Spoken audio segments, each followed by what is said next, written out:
안녕하세요. 오늘도 찾아주셔서 감사합니다.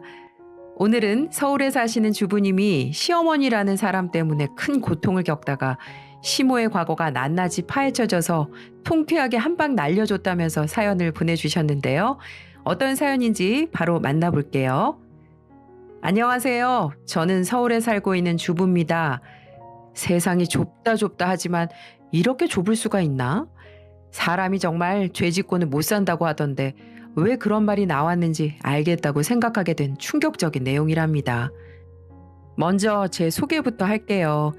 저는 학원 강사인데요. 고등 영어를 가르치고 있어서 나름 연봉도 괜찮은 편이죠.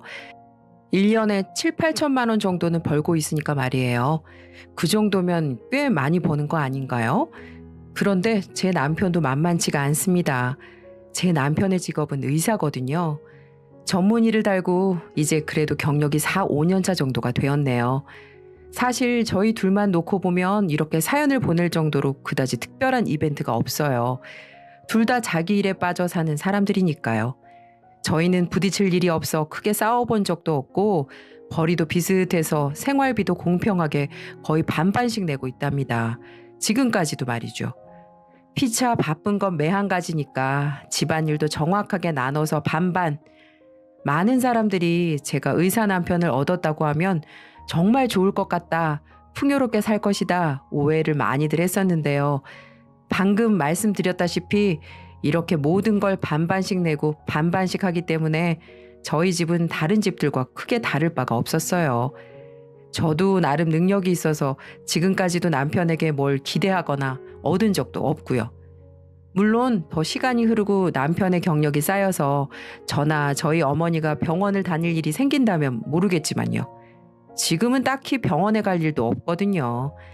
그런데 제가 의사 남편을 얻어서 아주 대단히 호강을 하는 줄 아는 사람이 한 사람 있었어요.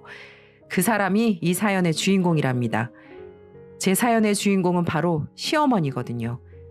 저희 둘의 결혼 생활에는 시어머니라는 존재가 아주 큰 문제로 남아 있었죠.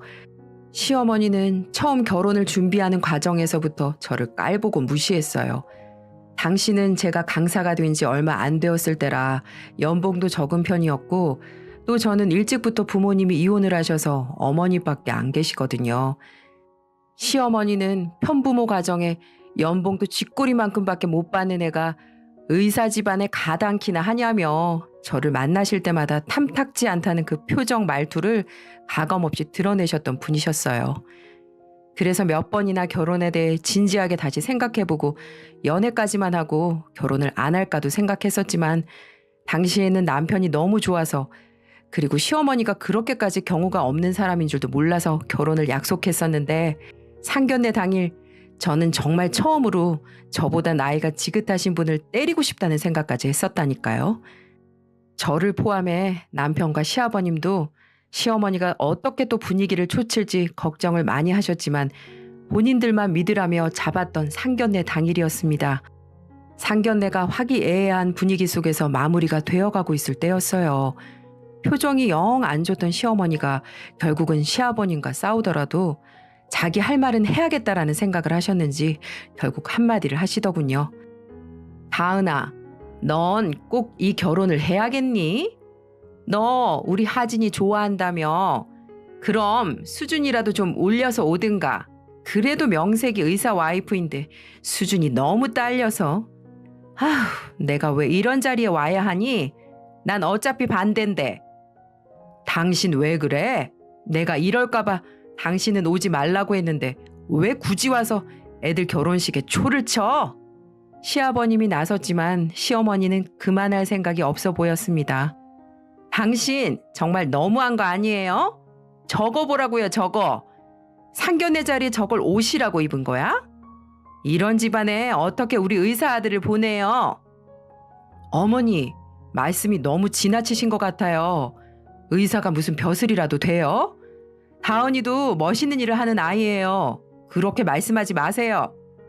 남편이 말려보았지만 시어머니는 더 큰 소리를 치시면서 네가 그렇게 멍청하고 눈이 낮으니까 이런 일이 생기는 거 아니야. 아니, 잘 나가는 애들, 집안 좋은 애들도 많은데 왜 하필 이런 애니? 계속되는 폭언과 비교로 상견례 분위기는 찬물을 끼얹은 듯 조용하고 삭막해졌고 저와 어머니는 속이 뒤집어질 대로 뒤집어져 남편이고 뭐고 이런 집에 시집가면 고생길이 훤할 것 같아 자리를 박차고 일어났어요. 그러자 시아버님이 일어나 시어머니의 입을 막고 자리를 뜨려는 저와 시어머니를 말리기 시작하셨어요. 시아버님은 약사로 인자하시고 현명한 분이셨어요. 어쩌다가 저런 시어머니를 얻으셨는지 항상 의아했었죠. 다은아, 미안하다. 당신 그만하라고 했지? 더는 좋게 말 못해 놔도? 그게 무슨 말버릇이야? 이 좋은 자리에서. 당신은 나서지 마요. 이게 말이나 되는 소리예요? 우리 아들 의사예요, 의사. 어떻게 저렇게 평범하지도 못한 가난한 편부모 가정집에 우리 아들이 장가를 왜 가느냐 말이에요. 저런 집에서 나중에 뭐 병원이나 하나 차려주겠어요? 우리 아들 등골이나 빼먹겠지. 그만하라고 했지? 당신은 그렇게 잘 살았어? 왜 사람을 그런 걸로 판단해? 이 녀석 한창 방황할 때 잡아준 게 다은이야. 둘이 사랑해서 결혼을 하겠다는데 당신이 같이 살 것도 아니면서 왜 큰 소리를 치고 분위기를 망쳐? 그만해. 아유, 사돈, 제가 미안합니다. 아내가 실수를 크게 했네요. 제가 대신 이렇게 사과드릴 테니 다은이도 안고 사돈도 그만 앉으시지요. 저와 엄마는 화가 머리끝까지 났지만 그렇게까지 나서서 저희를 대변해주고 또 감싸주려고 하는 시아버지와 남편의 얼굴을 보고 겨우 참고 자리에 앉았어요. 그날 상견례장에서 시모의 갑질에 폭발 일부 직전이었지만 남편과 제 편을 들어주시는 아버님, 그리고 엄마가 제 손을 꼭 잡으며 그냥 무시하고 신경 쓰지 말라고 해서 겨우 참을 수가 있었네요. 그렇게 전 불안한 결혼식을 올리게 되었습니다. 결혼하고 나면 시모라는 사람과 그래도 사이좋게 지내려고 무지 애를 썼지만 그건 저만의 생각뿐 착각이었습니다. 그때부터 본격적인 시모의 시월드가 시작되더라고요. 사람 성격 어디 안 가더군요. 결혼한 지 3개월이 지나가자 별것도 아닌 일로 저에게 전화를 해서 시비를 거는 게 하루의 낙 같아 보였습니다. 그동안 크고 작은 사건들, 무시, 멸시, 폭언 등이 난무했지요. 그 정도는 애교였어요.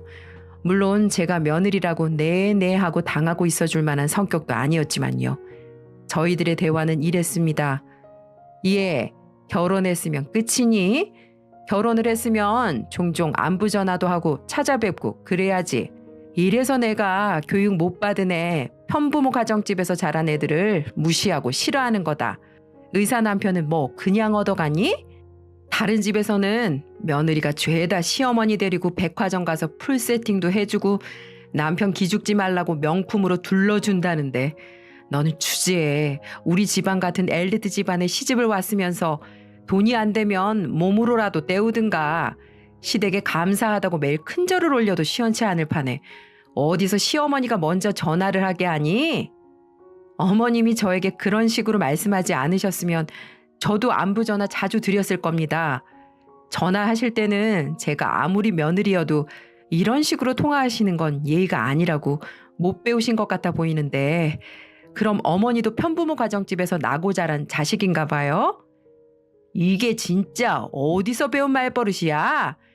아, 네 어머니한테 배웠나 보다. 그치?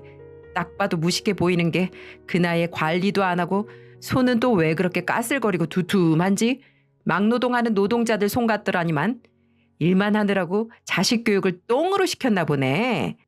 꼭 어머니는 저에게 논리로 질 것 같으면 저희 어머니를 끌고 오시네요. 그러면 이길 것 같으세요? 어머니야말로 무식한 티 내지 마세요. 제가 한가한 사람이 아니라서 이런 개똥 같은 통화는 더 못하겠어요. 어머니 끊을게요. 심심하시면 산책이라도 하시고 그러세요. 너 끊기만 해? 너 어디야? 이게 아주 결혼했다고 배는 게 없나? 저도 처음부터 이러진 않았네요. 참아도 보고 울어도 보고 화도 내봤죠. 그렇지만 시어머니는 저 자세로 내내 하고 알겠다고 하면 그 수위가 점점 더 높아져서 방향을 바꾼 것이었어요. 차라리 독한 년 나쁜 년 소리를 듣더라도 강하게 나가자. 그게 제가 2년 동안 시어머니에게 당하면서 생긴 스킬이었어요. 드라마를 하도 많이 보셔서 그런지 의사 아들을 둔 어머니는 다 그런 거라며 말끝마다 우리 의사 아들, 우리 의사 아들을 달고 살았답니다. 또 있어요. 자고로 의사 집안의 며느리는 이라는 말까지도 어머니가 밀고 있는 유행어였죠. 어머니가 저희 어머니를 끌고 와 저를 도발하는 것도 처음에는 무시로 일관했어요. 그냥 네라고 해드리자고 했는데 그랬더니 그 수위가 점점 올라가 나중에는 저희 어머니를 어찌나 깎아내리고 깔보는지 더 이상은 못 참아주겠더라고요. 시어머니의 전화를 차단도 해봤습니다. 그랬더니 감히 시어머니 전화를 받지 않는다며 문자가 수십 수백 통이 와 있고 문자까지 차단하면 집으로 직접 찾아오기까지 해서 더 미칠 노릇이었어요. 차라리 전화를 받아주는 게 낫지 더 강경하게 나갈 수도 있지만 제가 근무하는 학원에까지 찾아올까 봐 그럴 수도 없었고요. 그래서 저는 적게는 2주일에 한 번, 길게는 일주일에 2번 정도를 시어머니의 전화, 그 개소리들을 들어줘야 했죠. 시어머니는 이상한 집착이 있었어요. 저를 어떻게든 굴복시키고 말 잘 듣는 며느리로 만들겠다는 그런 사명감이 있었다고 할까요? 의사 집안은 그런 거라면서요. 그런데 시어머니가 저를 굴복시키려고 작정을 하러 온 날 시어머니는 예상 외의 변수에 제대로 당해 완전히 망가지고 맙니다. 지금 생각해도 너무 우습고 신이 나서 통쾌할 지경이죠. 그날은 제가 몸이 너무 안 좋아서 학원도 쉬고 집에서 휴식을 취하고 있는 날이었어요. 하필이면 남편이 당직이라서 집에도 못 오는 날이었는데 어찌나 몸이 저리고 아픈지 죽을 것만 같더라고요. 저는 혼자 아무것도 먹지 못하고 집에서 마냥 누워만 있었어요. 저는 잔병이 없는 대신에 1년에 한 번 정도 아플 때 아주 호되게 아픈 스타일이었는데 그날이 딱 그날이었던 것 같아요. 열은 39도까지 올라갔고 기운도 없어 뭘 먹지도 못하니까 제가 아프면 얼마나 아픈지 아는 어머니가 저의 연락을 받고 와 계실 때였어요. 쿵쿵쿵 발소리가 들리고 바로 문이 열리는 소리가 들리는 거예요. 역시나 시어머니였어요. 어머니, 이 시간에는 어쩐 일로 또... 아니 사돈, 이 늦은 시간에... 또 왜? 내가 못 올 곳이라도 온 거니? 내 아들 집인데 못 올 게 뭐니? 그냥 오는 거지. 그리고 사돈이 계셨네요. 남편 안 온다고 신이 났나 보다 너는? 내 아들은 힘들게 일하고 있는데 혼자 편안하게 침대에 누워있는 꼴 봐라. 아 사돈, 그런 게 아니라 애가 정말 많이 아파서. 아프기는 무슨. 저희 어머니는 싫어도 시어머니에게 예의를 갖추는데 시어머니는 일방적으로 자신이 뭐라도 되는 것 마냥 고개를 빳빳하게 들고 저희 어머니를 나무라듯 했어요. 저희 어머니가 나이도 1살 더 많은데 말이죠. 허영심이 가득한 시어머니와 달리 사치를 좋아하지 않아 편한 옷에 편한 가방을 들고 다니는 것뿐. 참고로 저희 신혼집은 시댁과 차로 40분 거리로 그렇게 가까운 거리에 있는 것도 아니었습니다. 그 거리를 툭 하면 택시를 타고 왔으니 저희 시어머니도 정말 대단하신 분이죠. 너는 시어머니가 왔는데 침대에 그렇게 앉아서 계속 그러고 있을 거야? 죄송해요 어머니. 제가 오늘은 몸살이 너무 심해서. 나 일찍 가라고 지금 연기하는 거냐 쇼하는 거냐. 시어머니가 왔으면 차라도 내오고 편히 앉아서 쉬다 가시라고 자리라도 깔아주는 게 맞지. 어디서 아프다는 핑계를 대? 아휴, 저런 게 무슨 애들을 가르친다고 원. 시어머니가 슬슬 또 저한테 시비를 걸 준비를 하자 어머니는 부탁하듯 말씀하셨어요. 사돈, 오늘은 이 아이가 정말 몸이 많이 안 좋습니다. 예의가 아닌 줄은 알지만 오늘은 사돈께서도 더 계시는 게 안 좋을 것 같다 그러니까 날이 아니구나 하고 돌아가 주세요. 일도 겨우 쉬는 거라 내일이면 다시 출근을 해야 하는데 아직 얘 몸 상태가 많이 좋질 않습니다. 제발 부탁드려요. 그렇지만 저희 어머니의 저자세의 모습에 너무 기분이 업되신 시어머니는 어머니의 간곡한 부탁을 듣고는 더 신이 나서 떠들어대더군요. 그러게 얼마나 번다고 의사 남편 뒷바라지나 잘하고 집에서 집안일이나 잘하지. 학교도 아니고 꼴랑 학원 같은 데서 주제 선생질한다고 그러고 있으니 저렇게 아픈 거예요. 그리고 사돈, 명색이 의사 남편을 둔 집인데 꼬락서니가 그게 뭐예요? 창피하게. 여자가 나이가 들면 더 잘 꾸며야지. 옷은 뭐 어디 시장 바닥에서 주워 입은 거예요? 저는 아픈 와중에도 듣다 너무 화가 나서 벌떡 일어나 나갔습니다. 저봐. 저렇게 일어날 수 있는데 침대에서 버티고 있었던 거지. 내가 이럴 줄 알았어. 이러니까 제가 얘를 예뻐할 수가 없는 거예요. 따박따박 말대답이나 할 줄 알지. 어른 공경이나 예의 범절은 어디 개밥으로 줬니? 저는 너무 화가 나서 온몸이 저리는 와중에도 시어머니에게 나가라고 소리를 쳤고 시어머니는 싫다며 버티고 계시더군요. 제발 나가시라고요. 싫다고. 여기 내 아들 집이야. 그럼 내 집이나 다름없는데 내가 왜 나가? 5분 정도 그렇게 계속된 실랑이에 옆집 아주머니가 시끄러웠는지 문을 두들겼어요. 저는 겨우 아픈 몸을 이끌고 문을 열었고 아주머니가 누구랑 싸우기라도 하는 거냐고 걱정해 주시며 묻더군요. 이사하면서 인사를 나눴었는데 친해져서 종종 지나가면서 이야기를 주고받았던 사이라 아주머니의 등장에 괜히 울컥해졌어요. 내 편이 하나 더 생긴 느낌이었죠. 그리고 상상도 못한 일이 벌어졌습니다.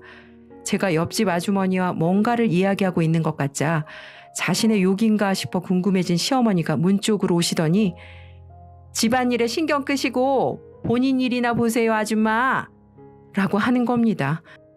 그런데 아주머니께서 뭔가를 발견하신 듯 시어머니 얼굴을 빤히 보시더니 말했어요. 잠깐만, 너 옥순이 아니여? 뭐라는 거야? 내가 무슨 옥순이야? 저요? 참나, 사람 잘못 보셨거든요? 저도 당연히 아주머니가 착각을 하시는 줄 알았죠. 갑자기 무슨 옥순인가요? 저희 시어머니의 성함은 이선희였거든요. 그런데 시어머니의 반응이 옥순이라는 이름을 처음 듣는 사람 같지 않아 보이는 거예요. 더구나 엄청 당황해 하시는 게 역력했습니다. 고개도 돌리면서 일부러 얼굴을 못 보게 하려는 것도 같았고요. 옥순이 맞잖아 너. 야, 이옥순. 그렇게 찾아다닐 때는 꽁꽁 숨어서 보이지도 않더니만 이렇게 다 보네. 이 천하에 썩을 거사. 하면서 아주머니는 순식간에 저희 집 안으로 들어와 시어머니의 머리채를 잡는 겁니다. 저는 아픈 기운도 다 사라지고 너무 놀라서 아니 아주머니 이게 무슨 일이에요? 라며 아주머니를 말렸지만 기운이 어찌나 좋으신지 덩치도 크셔서 저와 어머니가 달려들어도 아주머니는 꿈쩍도 하지 않으셨어요. 교양 그렇게 뭘 못 배우니 말았니 하시던 시어머니는 놀란 눈에 손까지 벌벌 떨면서 오만 욕을 다하며 살려달라고 소리쳤고 아주머니의 손에서 벗어나려고 발악을 하고 있었습니다. 추하기가 이로 말할 수 없을 정도였죠. 너 이옥순, 너 내가 못 찾을 줄 알았지? 그러니까 사람이 죄를 짓고 살면 안 되는 거야. 이거사. 내 인생, 내 돈 다 돌려놔. 내놔. 그럴 거면서 내 남편을 왜 뺏어갔어? 이 썩을 거사. 저와 어머니는 이게 다 무슨 소리인가 기가 막혀서 말리는 것도 포기하고 가만히 쳐다보고 있었어요. 시어머니는 울부짖으면서 아주머니에게 하염없이 맞고 있었고요. 결국 시어머니는 발버둥을 치다가 옷이 다 찢기고 떨어져 누더기가 된 상태로 신발도 못 신고 겨우 아주머니의 손에서 빠져나가 그대로 밖으로 도망가 버렸습니다. 꽁지 빠져라 달리는 꼴이 너무나도 웃겼어요. 아주머니가 한 소리가 거짓이라면 진짜 억울한 일이었다면 가만히 있을 시어머니가 아니었는데 시어머니의 반응을 보니 잠깐 들렸던 그 기상천외한 말들이 모두 사실인가 보다 하는 생각이 들었죠. 도망가는 시어머니를 잡으려고 따라가는 아주머니를 잡고 저는 무슨 일인지 말씀해달라고 부탁을 드렸어요. 어차피 도망가봐야 시어머니라서 다시 금방 잡을 수도 있다고 했죠. 제가 도와드리겠다고요. 아주머니는 물을 한 잔 벌컥벌컥 마시더니 어떻게 이렇게 만날 수 있는지 모르겠다며 자신이 수십 년을 넘게 찾아다녔는데도 못 찾았는데 바로 이렇게 옆에 두고 몰랐던 거냐며 한숨을 쉬고 너무 흥분하셨는지 거친 숨을 내쉬며 이야기를 시작하셨어요. 내용은 기가 막혔습니다. 정말 충격적이었죠. 저만 들어서는 안 될 이야기 같아서 아주머니에게 부탁했어요. 지금까지 저에게 해주신 이야기 저희 아버님과 남편 앞에서도 해주실 수 있나요? 시어머니도 잡을 겸 같이 시댁으로 가시죠. 오늘은 제가 몸이 너무 안 좋고 남편이 당직이니까 3일 뒤 어떠세요? 난 좋아. 갈 때 이야기만 해줘, 세댁. 그렇게 저희는 약속을 했고 그 사실을 모르는 시어머니는 집에 틀어박혀 계셨습니다. 제가 시댁으로 데려갈 것이라는 생각은 못 하셨던 모양이에요. 그동안 쌓였던 모든 것들에 대한 복수를 한 방에 할 수 있는데 왜 제가 데려갈 거란 생각을 못 했는지 참 미련하죠. 그렇게 3일 뒤 남편의 휴일이 되었어요. 저는 꼭 들어야 할 이야기가 있다며 남편과 시댁으로 갔고 시댁에는 잔뜩 긴장한 표정의 시어머니와 무슨 일이 있었는지 모르는 시아버님이 계셨습니다. 그리고 저희가 출발하고 얼마 지나지 않아 뒤따라오신 아주머님은 밖에서 차를 대기시켜 놓고 등장 타이밍을 기다리고 계셨죠. 대화의 분위기가 갖춰지자 저는 아주머님에게 신호를 줬고 시어머니는 다시 만난 아주머니를 보고 손을 마구 떨기 시작하는 거예요. 시아버님이 말했습니다. 이게 무슨 일인지 설명을 좀 해줘야겠는데? 네, 아버님. 시어머니는 신분도 나이도 이름도 다 가짜인 사람이에요. 진짜 이선희 씨는 여기 아주머니세요. 그렇습니다. 실은 원래는 과거에 둘은 오랜 친구였대요. 어머니가 안 계신 데다가 알코올 중독자인 아버지의 밑에서 가난하게 크며 공장에 들어가 일을 하던 시어머니는 양가 부모님이 다 계신 중산층의 선희 아주머니를 항상 부러워했다네요. 자기는 계속 불우한데 부모님을 잘 만나 잘 나가고 잘 지내는 것 같은 선희 아주머니가 너무나 부러웠던 시어머니는 차차 그 부러움이 변질돼 선희 아주머니의 인생을 다 자신의 것으로 가져오고 싶었고 남편을 빼앗는 것부터 시작했다고 합니다. 선희 아주머니는 자신의 남편을 빼앗을 거라고 생각도 못한 채 자신의 친구 사정이 안타까워서 틈틈이 돈을 빌려주기도 했었대요. 그 금액이 나중에는 어마어마했고요. 나중에 성공하면 꼭 갚으라면서 도움도 많이 줬었는데 시어머니는 가난에서 벗어나고 싶다는 열망, 친구의 인생이 부럽다 못해 탐이나 그런 아주머니에게 은혜를 원수로 갚은 것이었죠. 그 돈으로 예쁜 옷 사입고 잔뜩 꾸민 시어머니는 선희의 친구라는 명목으로 아주머니의 남편을 따로 불러내 종종 만남을 가졌고 아주머니도 모르는 사이 둘은 꽤 깊은 관계가 되어 있었답니다. 둘의 불륜 장면을 목격하고 따져 물었지만 시어머니는 미안한 기색 하나 없었고 심지어는 돈도 빌린 적이 없다며 잡아떼더랍니다. 네가 좋아서 준 거지 내가 달라고 한 건 얼마 되지도 않잖아. 증거 있어? 라면서요. 뺏었으면 잘 살기라도 하든가.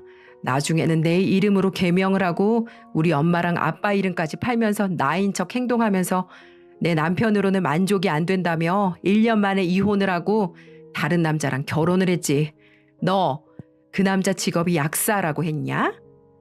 시아버님은 눈이 커져서 시어머니를 경멸하는 듯 쳐다봤어요. 시어머니는 불안한 듯 손을 계속 떨면서 고개를 푹 숙인 채 도망갈지 말지를 고민하는 사람 같아 보였고요. 당신 지금 이게 무슨 일인지 다 설명해. 그리고 저분 말이 다 사실이야? 말 좀 해봐. 시어머니는 아무 말도 하지 못하더군요. 못했어요. 그렇게 사사건건 시비를 걸고 따발총 쏘듯 따지며 말씀 잘하시던 분인데 정신이 나가버리신 것 같았죠. 아주머니는 말했습니다. 당신이 그 소문의 약사신가 보네. 남의 집안 파탄 내놓고 그렇게 뺏어간 내 남편에게까지 돈이란 돈은 다 긁어 뺏어놓고 신분 세탁해서는 당신하고 만난 거예요. 부모님 이름이 이진수, 박경란이라고 안 하던가요? 저희 부모님 이름, 직업, 저한테서 죄다 주워들었던 정보들을 흘리고 다니면서 집안 좋은 척 처음부터 자신은 이선이었던 것처럼 어찌나 말을 하고 다녔는지 저도 10년 전에 그렇게 찾아도 없던 이유가 저인 척 사칭을 하고 다녀서라는 걸 알았네요. 그리고 이건 말씀드리기 뭐하지만 아드님 유전자 검사는 해보셨어요? 시아버님은 뒷목을 잡았고 경멸하듯 시어머니를 쳐다보았습니다. 아니야. 내가 노력해서 얻은 거야. 내가 만든 거라고. 신분만 빌렸을 뿐이지 나머지는 다 사실이었어. 아니잖아. 너 내 전 남편 버리고 도망가서 약사랑 결혼하겠다고 갔을 때 임신한 상태였잖아. 몰랐을까 봐? 정적이 흘렀고 시어머니는 경련을 일으키며 무너졌습니다. 처음으로 보는 망연자실한 표정으로 모든 것을 다 잃었다 하는 것 같았어요. 반항할 기운도 잃었죠. 남편도 너무 놀랐고 저도 제가 들었던 것들보다 더 많은 이야기가 흘러나와 도대체 시어머니는 어떻게 살아왔던 것인지 두렵기까지 하더군요. 저런 사람이 실제로 있다니 하면서 말이죠. 아주머니는 시어머니가 그동안 자신에게 받아가고 빌려갔던 돈의 액수, 그리고 이후 본인이 들은 전 남편에게 들은 불륜 과정, 신분을 이용하고 다녔던 경로, 의도적으로 아버님에게 접근했던 이유, 본인이 들었던 지인들의 증언과 증거, 모든 이야기를 마친 뒤 자리에서 일어났습니다. 아주머니가 떠난 자리, 시댁은 쥐죽은 듯 조용했고요. 시어머니가 어떤 경로로 시아버님을 알게 됐고 언제부터 접근을 했고 어떻게 결혼까지 했는지는 저도 잘 모르겠어요. 두 분만 아시겠죠. 아버님이 그 부분은 이야기하지 않으셨거든요. 종종 좋아서 결혼한 것은 아니었다. 사정이 다 있었다고 이야기하셨으니 대충 예상되는 건 순진한 시아버님에게 의도적으로 접근해 잠자리를 가지고 원래부터 임신을 한 상태였으면 아버님의 아이라고 책임지라고 했었을 것으로 추측이 돼요. 그리고 남편은 이후 아버님과 유전자 검사를 했고 유전자 불일치 판정을 받았어요. 시아버님은 거짓 덩어리인 시어머니와 더는 살 수 없다며 이혼을 요구하셨고 사기 결혼이었기 때문에 시어머니는 빈털터리로 쫓겨나게 되었답니다. 그렇게 집안을 따지고 직업 따지고 신분 재산으로 사람을 나누더니 기본이 안 되고 못 베어먹은 사람은 결국 다 본인인 거잖아요. 시아버님은 유전자가 뭐가 중요하냐며 남편은 여전히 자신의 자식이라며 달라질 것은 없다고 품어주셨어요. 지금은 저와 남편이 아버님을 모시며 함께 지내고 있습니다. 저보다 당직이 많고 자기 시간이 없는 남편을 대신해 제가 시아버님하고 종종 같이 데이트도 하고 좋은 곳도 다니고 있어요. 시아버님은 다행히 훨씬 편해지셨고 좋아 보이시고요.